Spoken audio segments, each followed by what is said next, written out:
Hello বন্ধুরা, good morning. তো আজকে সকালে উঠেই এক কাজ করেছি।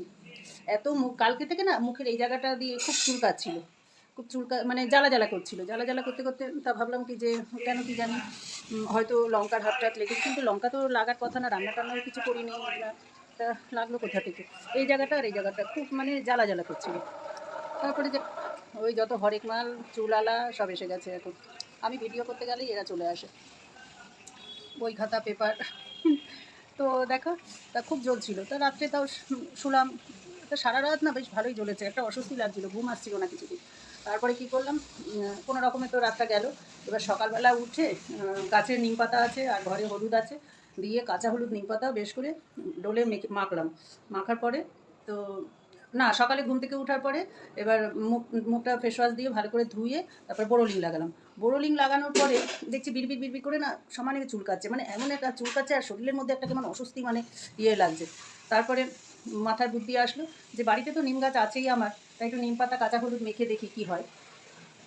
তা এখন নিম পাতা কাঁচা হলুদ মেখেছি, মেখে দেখো এটা শুকিয়ে গেছে। আর তোমাদের ওগুলো দেখাতে পারিনি, যে মানে এতটাই অস্বস্তি লাগছিলো আমার, কতক্ষণে আমি আর কি ওটা সারাবো সেই জন্যে। তো মাখা হয়ে গেছে আর অনেকক্ষণই হয়ে গেছে। এবার স্নান করতে যাব। তা ততক্ষণে মেখে টেকে এবার দিদির জামা কাপড়গুলো ভাঁজ করছিলাম, তারপরে আমারও কিছু জামা কাপড় কাচা ছিল সেগুলো ভাঁজ করছিলাম করে। আর ওনার এমন একটা অভ্যেস না, দেখো কতগুলো জমেছে, এগুলো সব অর্ধেক ওর শোকেসে ঢোকানো হয়ে গেছে। ও মানে একটা শোকেসে পুরো ওর জামা কাপড় ওরই হতো। আর এমন একটা অভ্যেস, কী করবে বলো তো, যে একটা জামা যদি পরবে, সেই জামাটা আর পরে পরবে না, ছাড়া জামাটা আর পরে পরবে না। তো এইরকমই। তো ধরো দোকানে গেল, একটা কোনো জামা ছেড়ে গেছে, তো সেইটা আবার পরে পরবে, তো সেটা আর পরবে না, মানে আবার নতুন, মানে যতবারই ও জামা পরবে ততবারই ওকে কাঁচা শোকেস থেকে বার করে দিতে হবে। এইরকম এই করে করে কত জমে যায়। তো যাই হোক, আর আমারও ওটা ঠিক পছন্দ না, আর অভ্যেস হয়ে গেছে। আর আমার এখানে থাকলেই এরকম করে। তা সব মোটামুটি পরিষ্কার হয়ে গেছে, কাঁচা জিনিসগুলো ছিল। আমার কোথাও নোংরা দেখো না দেখো, বিছানার উপরে কারি জামা কাপড় থাকে, কেন ওই যে কেচে যে রাখি, এবার একটা একটা করে ভাঁজ করতেও তো টাইম লাগে। এবার কিছু হয়ে গেছে, আর আমারও সবগুলো ঢোকানো হয়ে গেছে। মাসি ছিল বলে, ওইদিকে বেসিনে কাজ করছিল বলে, ওই জন্য আমি ভাবলাম কি ততক্ষণ একটু এগুলো সেরে নিই। তা সারা হয়ে গেছে। এবার বাইরেটা যাব, দিয়ে মুখটাও কিছুক্ষণ একটু ওয়েট করতে হবে। আর মাসিরও চা খাওয়া হয়ে গেছে। এবার আমি খাচ্ছি গো আজকে।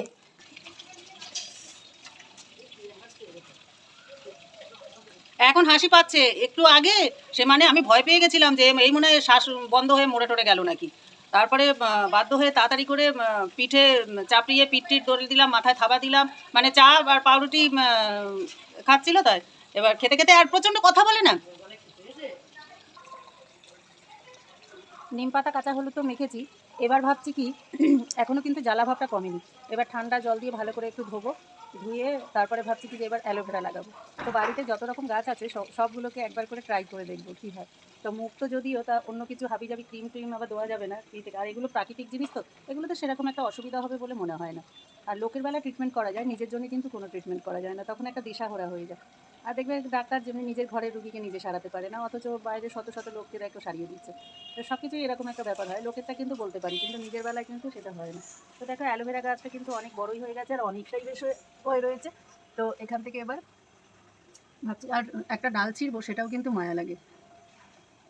মানে এগুলো এতটাই ভালোবাসার জিনিস যে সত্যিকারেরই মায়া লাগে। আর বিশাল বড় বড় হয়ে গেছে কিন্তু, এবার কোথা থেকে ছিঁড়বো ভেবেই পাচ্ছি না।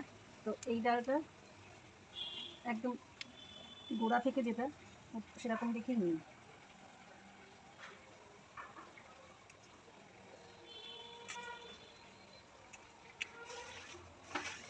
এটা নষ্টও হয়ে গেছে। আর আমি না লেটো হাতে কোনো কাজ করতে পারি না। দেখো এগুলো হচ্ছে গোড়ার ডাল। তা এমনিতেও একটু করে না মাঝে মাঝে ডাল একদম গোড়া থেকে ডালগুলো কেটে দিলে ভালো হয়।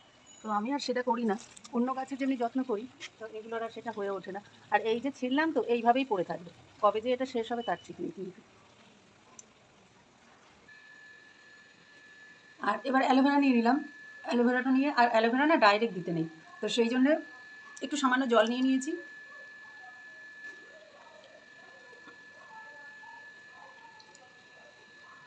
ঘরে না আলোটাও কম।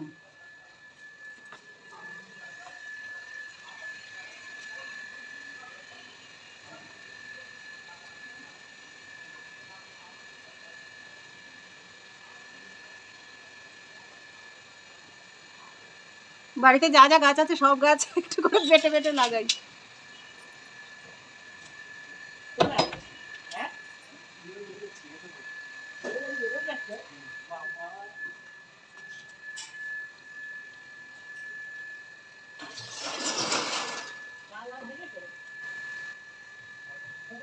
তো অলরেডি এখন 10:30 বেজে গেছে।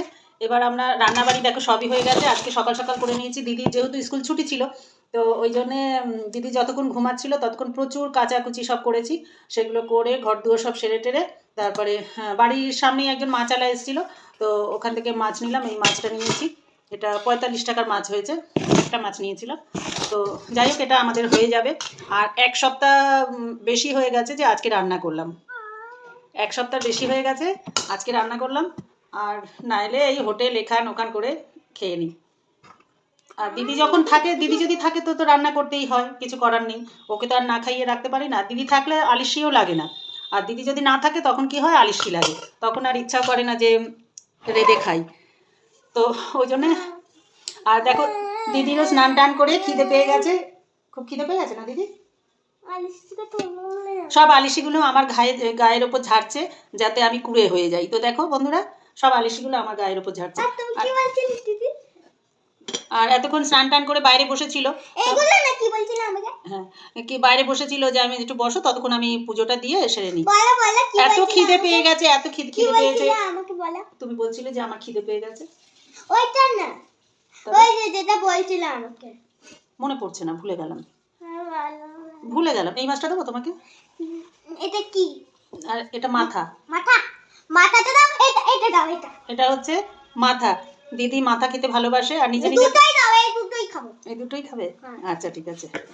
তো চলো এখন দিদিকে খাইয়ে নিই, আর সাথে আমিও একবারে দুটো খেয়ে নিই, কেননা এমনি দেরি হয়ে গেছে বেরোতে। আর এত বেলা যখন করলাম, তো একবারে দুটো খেয়ে চলে যাই। এবার বিকেলে আবার যখন আসবো সেই 4-5টা। দাঁড়াও, ঝোলটা মুছে নিই, যা নাহলে ঝাল লাগবে। ঝোলটা ভাতের সঙ্গে পুরো মাছটাকে মুছে নিলাম, নিয়ে যেমনি আমরা স্নান করে গা মুছি। হাত দিও না, হ্যাঁ তোমার দিকে তাকিয়ে আছে। মাছগুলো এরকম হাঁ করে থাকলে বলে কি যে ওরা হাসাহাসি করছিল, তো সেই জন্য মুখটা এরকম দিচ্ছি। মানে ওই বলে না জাত বংশের ধারা, সেই অবস্থা হয়েছে। দিদিও কিন্তু মাছ খুব ভালোবাসে। আর দেখো এই মাছের কাঁটাগুলো কিন্তু দিদি খেতে পারবে না, সাবধানে কিন্তু। দেখো এই কাঁটাগুলো এবার চিবাবে, সেই হাত লাগালো। এখানে ফেলে নাকি বাইরে ফেলে? কাঁটাগুলো এরকম চুষে চুষে আর চিবিয়ে চিবিয়ে। আর মাংসর হাড় তো একদম মানে মিহি করে চিবিয়ে খায়। মাংসর হাড়গুলো, হ্যাঁ হাড়গুলো একদম মিহি করে চিবিয়ে খাবে, মানে খাবে মানে পুরো খেয়ে মানে গিলে খেয়ে নেবে। যা কথায় কথায় তো জলটাই ভুলে গেলাম। তুমি পারবে? আচ্ছা ঠিক আছে। দিদি সব কিছুই পারে, আর আমি সব কিছু শেখাইও করাইও। না করালে শিখবে কি করে? এই যে জলের বোতলটা, এটা তো আনতেই পারে, অসম্ভবের তো কিছু নেই। এইভাবে টুকটাক করাতে করাতেই বাচ্চারা কাজ শেখে। তো চলো এখন আমি একটু খেয়ে টেস্ট করে দেখি কেমন হয়েছে।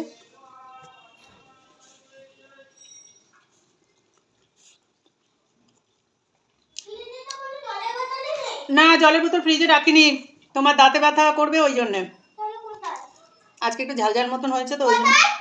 ওই যে দেখো ঠাকুরের আসনের এপাশটায় ভরা রয়েছে, তুমি পারবে না আনতে, একটা ছোট গ্লাসও আনতে হবে।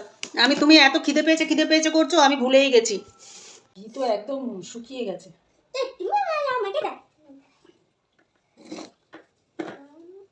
সারা গায়ে মারবে এবার, পড়বে পড়বে পড়বে। দেখো হয়ে গেছে তো, এমন করে তো উঠে নিতে পারো। তুমি তো একদম সব দিকে একদম এক্সট্রা পাকা।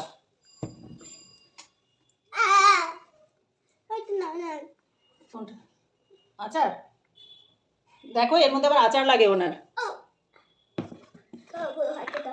এই দেখো আবার আচার খাবে।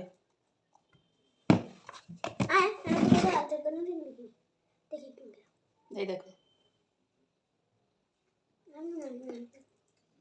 এত টক খেতে পারে ধারণার বাইরে, প্রচন্ড টক খেতে পারে। ভাত ভাত ভাত আগে ভাত, একটু করে ভাত খেতে হয় আর একটু করে আচার খেতে হয়, আর এই একটু মাছ একসঙ্গে দিয়ে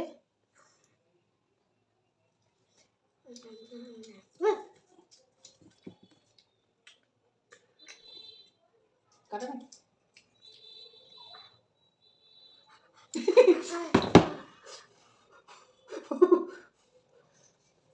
গরম কিন্তু নেই, সামান্য একটু মানে উষ্ণ ইয়ে আর কি, এটা কিন্তু খেতে স্বাদ লাগে।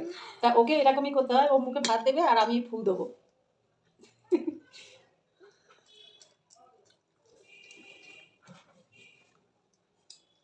এবার ঠান্ডা আছে না? দেখো আমার প্যান্ট যেন ফুটো হয়ে যাবে। কেন? অনেকবার আমার প্যান্ট ফুটো হয়েছে। এখানে কি দিতে আচ্ছা মাছ আছে, আচার আছে। তো চলো বন্ধুরা, এখন ভিডিওটা শেষ করছি, আবার দেখা হবে অন্য কোনো ভিডিওতে। সবাই সুস্থ থাকো, ভালো থাকো, টাটা। দুধটা যখন দিয়েছি অল্প গরম লাগবে। হুম।